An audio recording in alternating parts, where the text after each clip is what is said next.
Hey, everyone. I was thinking about a topic. We talked a couple weeks ago about the first step in making change that that you need to take or improve your health or your fitness in some way, and you want to make a change. And so the first step that I said you should do is come up with a plan, right? Because without a plan, and it's a plan for both short term and long term, without a plan, it's hard to anticipate how you're going to reach or make that change that you want to make feel, right? You can't just say, okay, Brian, let's take this for example. Brian, I want to run a 5K that's coming up in 2 months, and I'm just going to start running. That's a plan, but it's a bad one. How far are you going to run? What pace are you going to run? How many days a week are you going to run? What are you going to do when the weather's bad? You can't run outside. What happens when you are sore or you don't get any sleep or an injury pops up, right? How are you going to progress your run so that you're not doing too much too soon? You're not underdoing it. How are you going to track your recovery? How are you going to change your nutrition? What are you going to do for nutrition the day of the race? What are you going to do during the race, if anything? All this stuff, these are all things that you could add to a plan, right? And so that you have a clearly laid out plan that says, okay, these are the things this is my goal.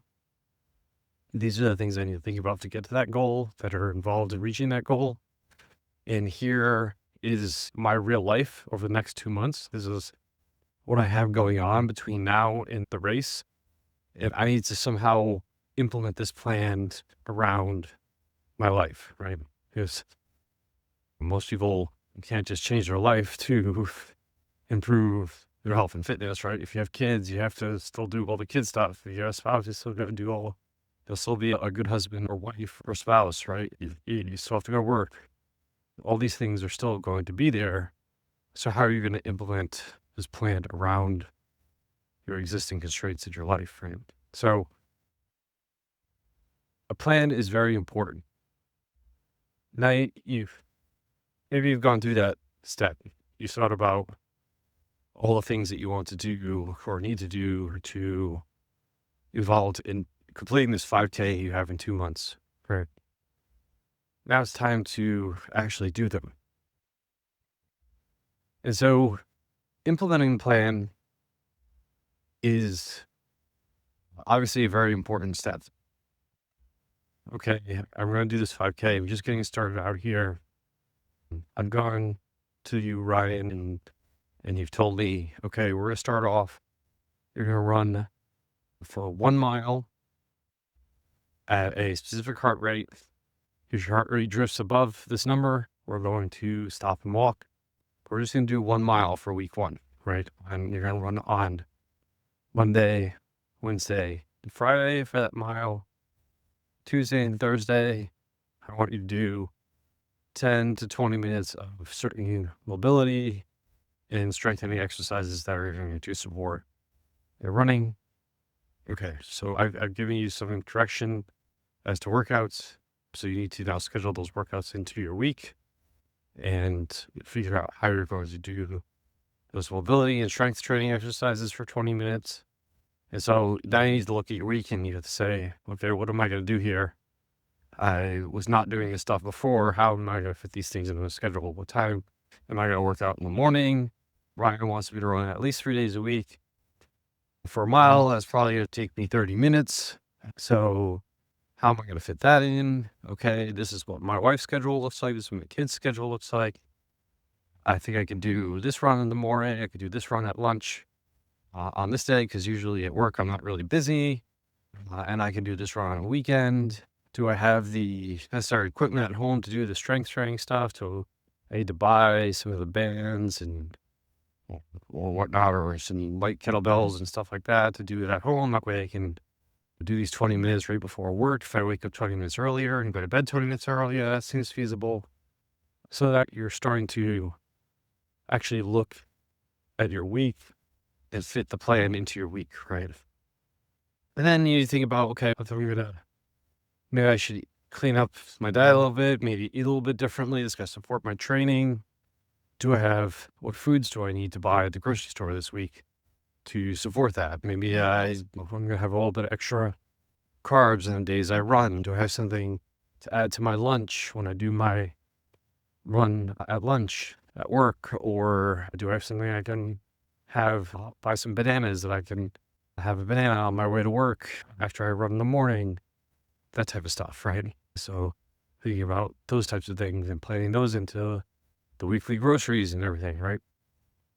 So implementing the plan, that becomes a little bit of a thought exercise, because now you're having to make changes to your life in order to implement the plan. And that's really a hard thing to do. It's not a simple thing to do, because we all have our ways, we all have our patterns, we all have our things of what we do week in, week out, day in, day out. And now we're disrupting that stuff. So being willing to change and being creative. And also, I find that people who have families, right? You have a schedule with your family. You can't ask family members to move things around in order for you, but having a conversation with your significant other and saying, hey, this is what I have, this goal. I'm trying to get there. Could we talk about ways that we can make things a bit easier so that I can do the things that I need to do? And sitting down and having a discussion with significant others to really, including them in the planning process and what changes are going to happen throughout the week, is really important, right? So everyone's on the same page. So then the other thing about implementing that plan that really trips people up is the unforeseen things that come up, right? That day that you were going to run through your lunch at work, that's usually not busy. All of a sudden, there's an emergency, and your boss is telling you have to get this thing done, and you have to work through lunch, right? And you don't get a day out when you're runched. So how are you going to deal with those unforeseen things that are going to pop up over the next 2 months? And lots of times, they're like in that situation, like, oh, nothing you can do. And taking over runs. Okay, so what am I going to do? Okay, the first thing I'm going to do is I reach out to Brian and be like, hey, this thing happened at work. I didn't make it out for my run. Should I try and squeeze this in some other day? Should I tack on some more time to my other runs? And then again, just for having coach helps you decide the best course of action. But you need to decide what you're going to do there, right? And lots of times it's just, I missed a run. Not a big deal.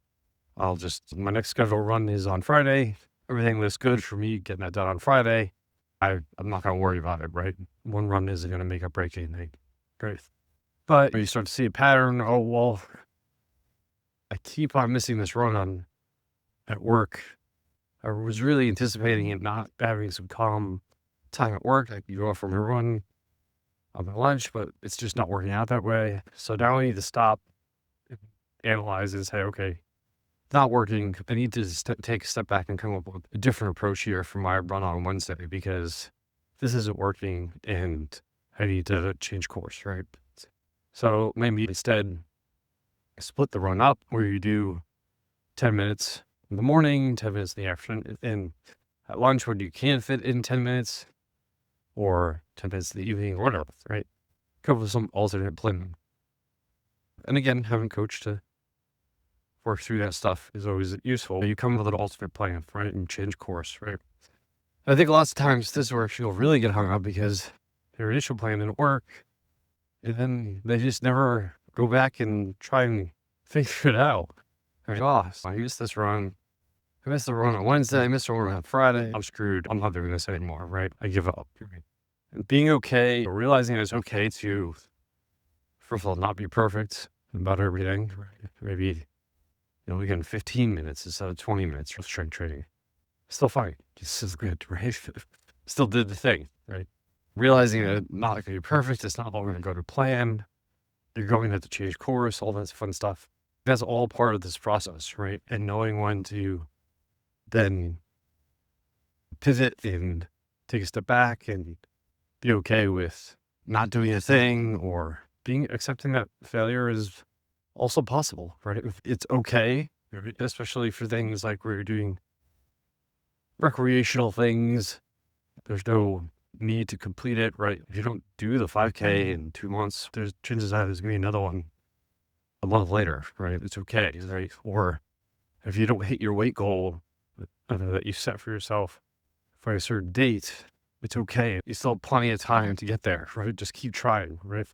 There is no immediate need to do these things.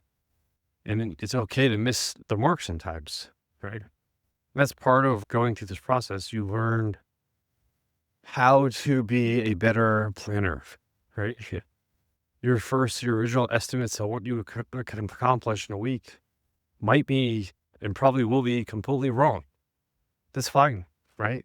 You're going to refine that process. You're going to be becoming better and realizing that certain times of the year, you're able to put in more consistent work than other times. And when you're able to do things a little bit more consistently, you see a lot of progress. On other times of the year, we're not able to be as consistent, life is just a little bit too hectic, then it's okay to not see progress, or maybe you regress a little bit. That's part of this process, right? And being okay with that, because when you're not okay with it, you get discouraged and disappointed and feel like a failure, then you give up, right? And that's not what we want in this case. We just need consistency and effort and being okay with change, being okay with failure, being okay with you're not going to get this all right in the beginning. No one does. We all go through these things where we take a step backwards in order to move forward. And the people who have a flexible mindset, a non-fixed mindset, are the ones that really make progress long term. So I hope you find that useful. Again, this is why coaching can be, I'm trying to sell you on coaching, but this is why coaching can be so useful, because working through these things, these challenges, is part of the process, and having someone there to help you along the way is incredibly valuable. So I do have a couple of one-on-one coaching spots open if you're interested. And you go to rjbhealth.coach, click on the schedule discovery call button, fill out that form, or reach out to me and we can chat a little bit more about that. As always, if you want to keep up with all the content that I put out on a weekly basis, you can sign up for my newsletter. Best way to do that, again, go to rjbhealth.coach, click on newsletter tab at the top, enter your email address, and sign up for the newsletter. With that, I hope everyone has a great week, and I'll talk to you all next week.